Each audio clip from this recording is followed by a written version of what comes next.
WhatsApp తెరు, Facebook తెరు, YouTube చూడు, వందలు వేల మెసేజ్లు ఒకరినొకరు తిట్టుకుంటూ. చూశారు కదా నాగేశ్వరిని ఎడతిట్టినారు. ఏందండి సబ్జెక్టు? ఆయన ఒక స్టేట్మెంట్ ఇచ్చాడు.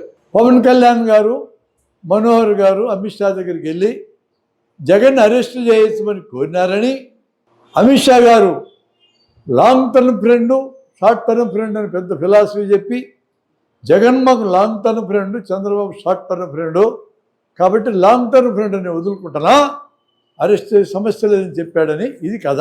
నేను అన్నాడు అది. సరే, ఈ కథ రిలయబుల్ సోర్సెస్లోంచి నాకు వచ్చిందన్న నాగేశ్వర్. నాదెళ్ల మనోహర్ గారు, మీరు అట్లా చెప్పొద్దు ప్రొఫెసర్ గారు, అది చాలా ఇబ్బందికరంగా ఉంటుంది, మీరు ఆ పోస్ట్ తీసేయండి అన్నాడు. పెద్ద మనిషి నాదెళ్ల మనోహర్ ఇదివరకు స్పీకర్గా చేశాడు. పెద్ద మనిషి రిక్వెస్ట్ చేస్తే ఈయన పెద్ద మనిషి తరహాలో మంచిది మనోహర్ గారు తీసేస్తా అన్నాడు. ఆయనే కండిషన్ పెట్టలే, ఈయన కండిషన్ పెట్టలే, తీసేసినారు.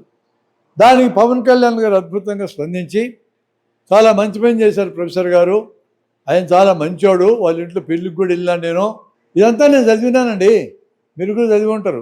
ఇంతటిది సమస్య క్లోజు, జన సైనికులు ఎవరో నాగేశ్వర్ గురించి మాట్లాడొద్దు అని స్టేట్మెంట్ ఇచ్చాడు. అయిపోయింది కదా సబ్జెక్టు. ఇంక ప్రాబ్లం ఏముంది సార్? ఆయన పెట్టాడు, ఈయన తీసేయమన్నాడు, ఆయన తీసేసినాడు, కరెక్ట్ అని పవన్ కళ్యాణ్ అధ్యక్షుడు మాట్లాడినాడు, క్లోజ్ అయిపోయింది కదా ఇష్యూ. ఇప్పుడు ఈ నాగేశ్వర్ మెడకాయలు వైఎస్ఆర్సీపీలు టవలేసి నానా తిట్లు తిట్టి గందరగోళం ఎందుకు మాట్లాడాలి, ఏమవసరం? అతనికి టెన్షన్ పోవాలంటే ఏం చెప్తానంటే, కుక్కలు అరుస్తాయి బ్రదర్, ఏనుగ పోతూ ఉంటుంది, ఏనుకేమవుతుంది, నీకేమి సంబంధం, అరుచుకొని వదిలే సన్నాసుల్ని అది చెప్తా. ఆయన అడిగితే మనోహర్ అడిగాడానికి ఆయనకేం చెప్తా, లేవైనా ఇగ్నోర్ చేయి, 4 రోజులు జనం పడుచుకుంటారు, మర్చిపోతారు. పెద్ద పెద్ద సబ్జెక్టులే వారానికి మర్చిపోతున్నారు, ఈ బోర్డు సబ్జెక్ట్ మర్చిపోరా మనోహర్, పడుచుకోవద్దా అంట. పవన్ కళ్యాణ్కి ఏం చెప్తాను, నువ్వేం మాట్లాడద్దు దొరా, వాళ్ళిద్దరు మాట్లాడుకున్నారు, నువ్వు ఊరుకో, నీ పని నువ్వు చూసుకో అంట. ట్రోల్ చేసిన వాళ్ళు లెక్క చేయకూడదు, మహిళలు పక్కు రాసినారు, ట్రోలింగ్తో బాధపడ్డారు, ఉద్యమాల్లో ఉన్నవాళ్ళు మామూలు మనుషులు కాదు వాళ్ళు. బాధపడ్డా నేను, హింసించినారు నన్ను మానసికంగా, మా ఇంట్లో వాళ్ళు కూడా కొట్లాడినారు నాతో, ఎందుకు వచ్చిన పని ఇది, ఎవరు పడితో తిడతా ఉంటే భరించాల్సిందని అన్నారు. మానేయమన్నారు, పని మానేసినారు కొంతమంది, ఎక్కువ మంది మానేలా. ట్రోలర్స్ని లెక్క చేయనని చెప్పి అదే పని చేస్తున్నారు. వాళ్ళు బుక్కులు రాసుకున్నారు. సైన్స్ నియమం చెప్తేనండి, ఆ నియమం తెలిస్తే మీకు వీటితో బాధ కలగదు. ఫిజికల్ ఇంజురీ, మెంటల్ ఇంజురీ 2 వేరు, అది నియమం.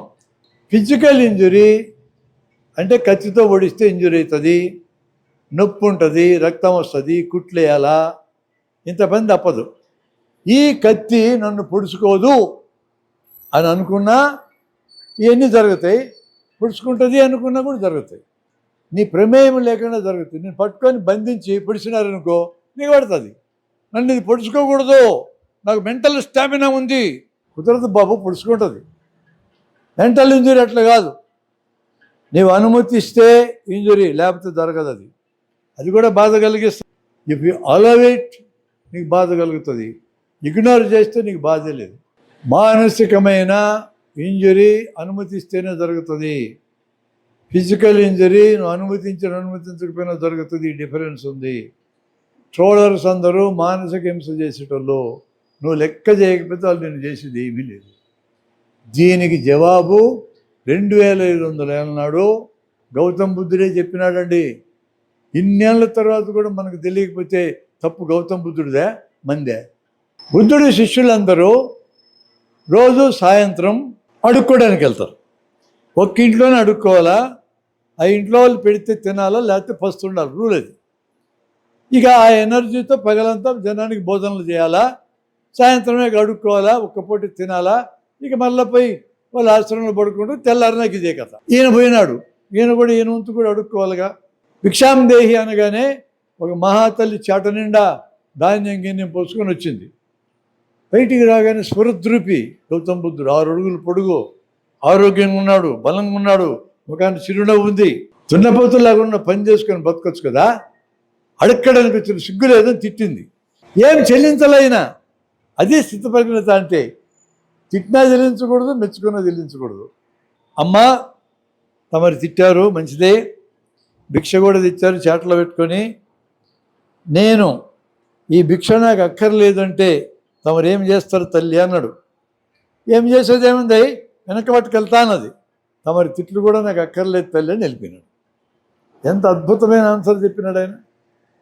అరణి 2500 అన్నాడు చెప్తే ఇంకా మనం గుర్తుపెట్టుకోకుండా ఉంటే ఎవడు కాపాడుతాడా మిమ్మల్ని? Trollers never care dum.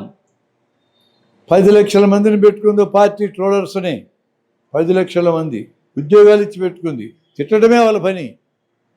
మనం లెక్క చేయకుండా కానీ జనాన్ని ట్యూన్ చేస్తే 10 లక్షల మందికి తెల్లారకు ఉద్యోగాలు పోతాయి. ఆ పార్టీ మీద తిరగబడే వాళ్ళలో 10 లక్షల మంది జాయిన్ అవుతారు. ట్రోలర్స్ లెక్క చేయకూడదు. కారణం, మాటల మనిషిని హింసించలేవు మనం అనుమతిస్తే తప్ప. అది సైన్స్, సైకాలజీలో సైన్స్ అంటే అది విజ్ఞానం, సత్యం, మనకు తెలిసిన విషయం.